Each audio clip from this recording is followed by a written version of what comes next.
YouTube पर मुझे follow किया तो पहला स्टेप आपका क्या होना चाहिए? जैसे मान लीजिए कि जीएस पेपर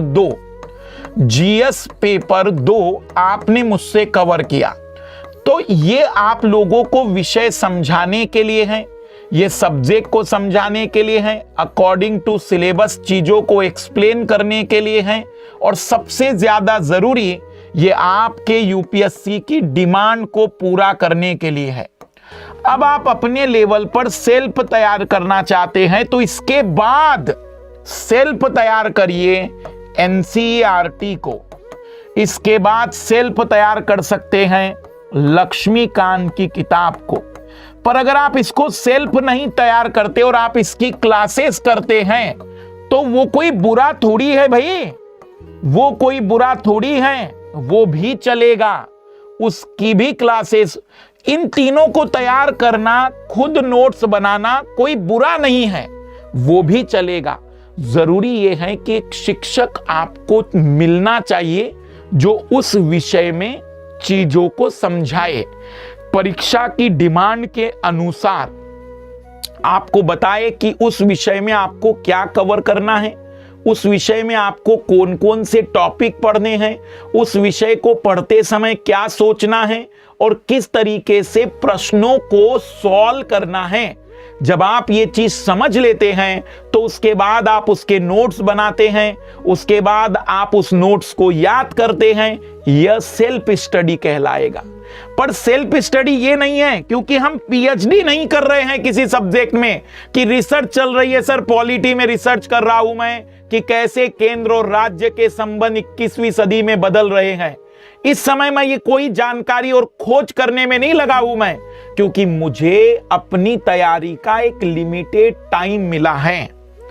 फिर से रिपीट कर रहा हूं मैं, मैंने क्या कहने की कोशिश की है, शब्दों को समेट रहा हूं। सेल्फ स्टडी मतलब स्वयं का अध्ययन है, या स्वयं के द्वारा कहेंगे ज्यादा बेटर होगा, स्वयं के द्वारा किया गया अध्ययन। यह स्वयं के द्वारा किया गया अध्ययन तब सटीक होगा, तब परीक्षा के अनुसार होगा, जब आपने किसी शिक्षक, किसी एजुकेटर के माध्यम से पहले विषय को कवर किया हो और उसके बाद आपने सेल्फ उस चीजों को रिवाइज किया हो, याद किया हो, उससे जुड़ी हुई एनसीईआरटी पढ़ी हो, उससे जुड़ी हुई स्टैंडर्ड बुक पढ़ी हो, आपने उस विषय से जुड़े हुए पहलुओं को प्रॉपर तरीके से खुद तैयार किया हो। सेल्फ स्टडी कहीं से कहां तक, ये जो दिमाग में भर के रखा हुआ है कुछ लोगों ने कि मैं कोई टीचर नहीं देखता हूं, मैं खुद ही पढ़ता हूं और खुद ही सोचता हूं। यकीन के साथ मैं बता दूं, तुम बहुत अच्छा काम कर रहे हो, तुम सिलेक्शन का काम नहीं कर रहे हो, तुम खोज का काम कर रहे हो। 10 साल के बाद, 12 साल के बाद तुम एक बेहतरीन ज्ञानी व्यक्ति बन जाओगे, लेकिन तुम चयनित होंगे इसकी कोई गारंटी नहीं है, क्योंकि तुमने जिस दिशा में पढ़ा, तुमने जिस दिशा में सोचा और तुमने जिस तरीके से उसे कवर किया है वो परीक्षा की डिमांड को पूरा करता है या नहीं। यहां पर संभावनाएं और कई प्रकार की विकल्प की संभावनाएं हैं, लेकिन कोई जरूरी नहीं है कि आप बिल्कुल उसी डायरेक्शन में चल रहे हो जो जरूरत होती है। कुछ विद्यार्थियों का कहना होता है कि सर टॉपर्स कहता है। मुझे एक बात बताइएगा और सवाल का जवाब आप दीजिएगा, मुझे कमेंट्स करके दीजिएगा। कोई भी टॉपर पकड़ लेते जिस टॉपर ने पहले दिन जिंदगी में सोचा होगा कि अब मैं यूपीएससी की तैयारी करना चाहता हूं, करना चाहती हूं। आपको लगता है कि सिलेबस समझ में आ गया होगा उसी दिन टॉपर को कि कितने सब्जेक्ट है इसमें, कौन कौन से सब्जेक्ट हैं, हर सब्जेक्ट में। आपको लगता है कि कोई भी टॉपर, कोई भी मेडिकल के फील्ड का ले लो, इंजीनियरिंग के फील्ड का ले लो, अरे अच्छे यूनिवर्सिटी का कोई फील्ड का ले लो, आपको लगता है कि वो पहले ही दिन यूपीएससी के सिलेबस को समझ गया होगा?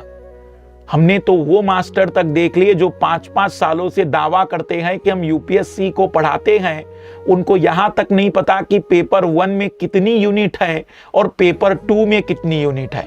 वो कहेंगे पेपर 1 में 20 से ज्यादा यूनिट है और पेपर 2 में 30 से ज्यादा यूनिट है। यहां लोगों को यूनिटें नहीं पता है जो 7-7 साल से पढ़ा रहे हैं।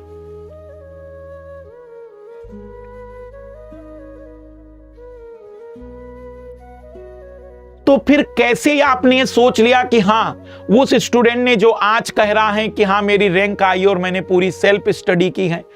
आजकल YouTube पर इंटरव्यू देने वालों में भी, इंटरव्यू देने वाले विद्यार्थियों का मैंने देखा कुछ जगह पर, हाँ मैंने पूरी सेल्फ स्टडी की थी, मैंने कहीं कोई क्लासेस ज्वाइन नहीं की। भाई क्लासेस ज्वाइन न करना सेल्फ स्टडी ही थोड़ी होता है।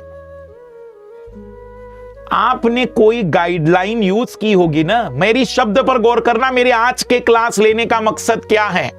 ये जो लोगों के मन में भ्रम पैदा हो गया, मैंने कोई क्लासेस ज्वाइन नहीं की थी, मैंने सेल्फ स्टडी की थी। तो भाई सेल्फ स्टडी की थी तो क्या भगवान अवतरित होकर आपको बताने आए थे कि देखो लाल ये पढ़ना है, ये पढ़ना है, ये करना है, ये नहीं करना है? कोई तो बताने आया था।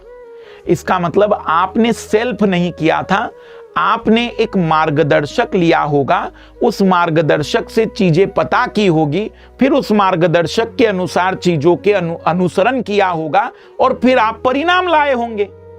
पर विद्यार्थी तो बेचारे भ्रमित हो गए हैं। उस विद्यार्थी को लगने लगा अच्छा सेल्फ स्टडी मतलब कुछ जानने की जरूरत नहीं है, सब बकवास है, सब मोह माया है।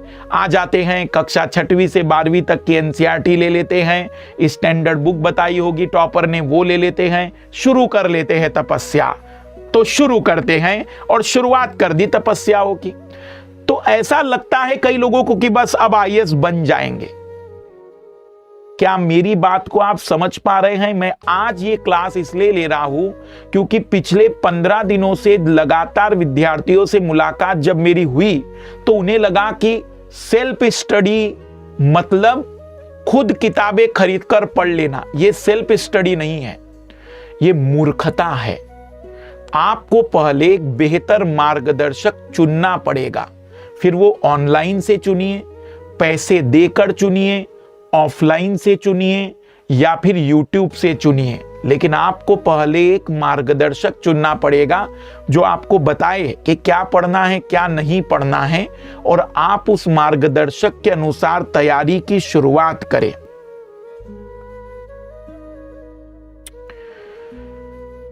तो क्या मेरा ये पहला पॉइंट क्लियर हो चुका है कि सेल्फ स्टडी का मतलब स्वयं रिसर्च करना नहीं है? और अगर आप ऐसा कर रहे हैं ना तो 3 साल के बाद आप मुझे भी, यूट्यूब वालों को भी, यूपीएससी को भी और हिंदी माध्यम को भी दोषी मान लेंगे कि हां इनके कारण मेरा सिलेक्शन नहीं हुआ।